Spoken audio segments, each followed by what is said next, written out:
Okay, so I have just three more topics to briefly introduce. This will be a very short video on social psychology. Social psychologists are interested in things like helping. When do we help other people?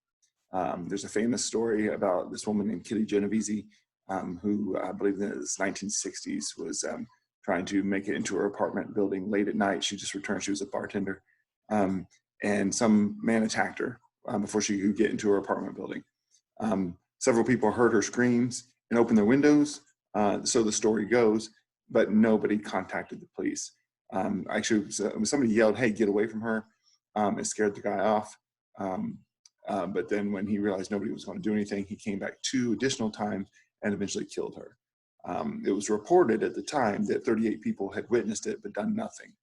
And so this started a whole a set of social psychology researchers into the line of research of like trying to figure out what factors are going to like hinder the odds that someone will help another person when they need it, and what factors might promote that likelihood. They came up with several things. I'm not going to walk through every single aspect of their model, but it includes noticing an event, you have to notice it, interpreting it as an emergency, that this is something that is requiring help, feeling personally responsible is another factor. And a lot of times people don't feel personally responsible. And that's something related to a term I have on the screen here called the bystander effect. And that is a tendency for us to be less likely to give help when other people are present.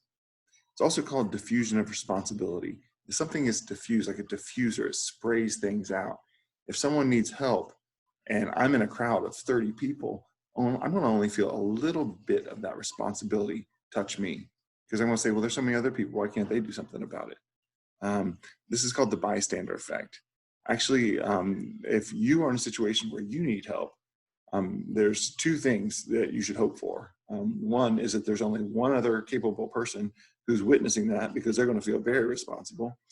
Or 2, if you just call them out and say like, hey, you in the yellow shirt, can you help me out here? I need your help. That person feels then more directly accountable or responsible in a situation like that. So altruism is another word for helping. And social psychology researchers have been studying this concept for some time.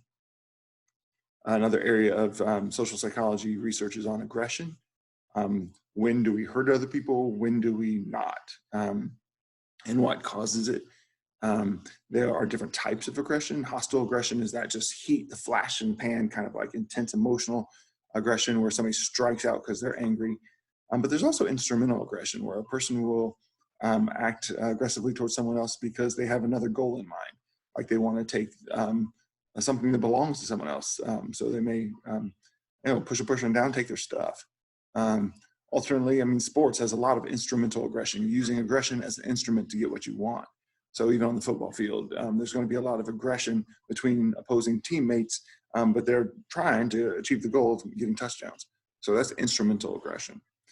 Generally, researchers are trying to figure out what factors relate to aggression. We know that there are biological factors, including genetics. We know this because you can breed animals to be more aggressive than others. Some people have done that with dogs and dog fighting, and they can breed more aggressiveness. Also, we know from twin studies that if you have identical twins versus fraternal twins, identical twins have similar rates of hostility and aggression displayed in comparison with fraternal twins. Some of the chemicals that are essential or just play a big role in the likelihood of someone being aggressive. One is testosterone. Men are way more aggressive when it comes to unprovoked aggression than women are, and they have more testosterone. Women also have testosterone, but men have more, obviously. Serotonin, you may remember from chapter 3, that is the neurotransmitter that's associated with depression, but also it's associated with impulsivity. So when someone has low serotonin, they're much more likely to be impulsive. So actually that can result in, if a person is low in serotonin and they're very impulsive and depressed, that can be impulsively committing suicide. And so that's aggression towards oneself, basically. And then alcohol. Obviously, alcohol leads to all sorts of misinterpretations.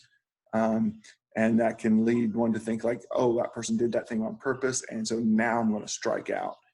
One famous study was done with 4 groups of people. Some people, and typically when they do aggression studies, what they do is they will have an intervention, and then they'll have another person insult the participant. And the person who's the participant thinks that other person is just another participant or another person in the scene, basically. Then the true participant is given an opportunity to shock the other person. Or they think the other person doesn't really get shocked. And so they gave people low doses and high doses of alcohol, low doses and high doses of marijuana. Once they were all insulted, they were later given the opportunity to shock, they thought, the other person. And you can probably guess who gave the most shocks and who gave the least shocks. The most shocks were people who had high doses of alcohol. The least shocks were the people who had high doses of marijuana. So, which brings into question why some of the policies we have are in place today. If you've ever seen bar fights, you know that alcohol is a factor in aggression. Okay, the last idea I want to talk about has to do with attraction, and only a couple things here. Basically, the more we encounter other people, the more we tend to like them, the more we see people. We are more likely to be friends with people that we see in our own classes, or if they live in the residence hall, their room is right next door to ours. Also, people who are seen as physically attractive are typically liked more, but people also have a lot of mistaken assumptions that people who are attractive, that they are more, they're happier, they're more successful, they're more intelligent. None of that is true. People who are more attractive tend to have more social skills than other people. That's because they're given more opportunity to interact with other people. Another factor about attraction is that we tend to like people that we see as similar to ourselves, not only in terms of race and age, but also in terms of education, religious values, and attitudes and beliefs. So those are powerful attraction factors. Doesn't dictate who we're attracted to, but they are factors that play a role in who we are drawn to spend time with. That's all I'm going to say about these 3 remaining topics, and I hope this helped.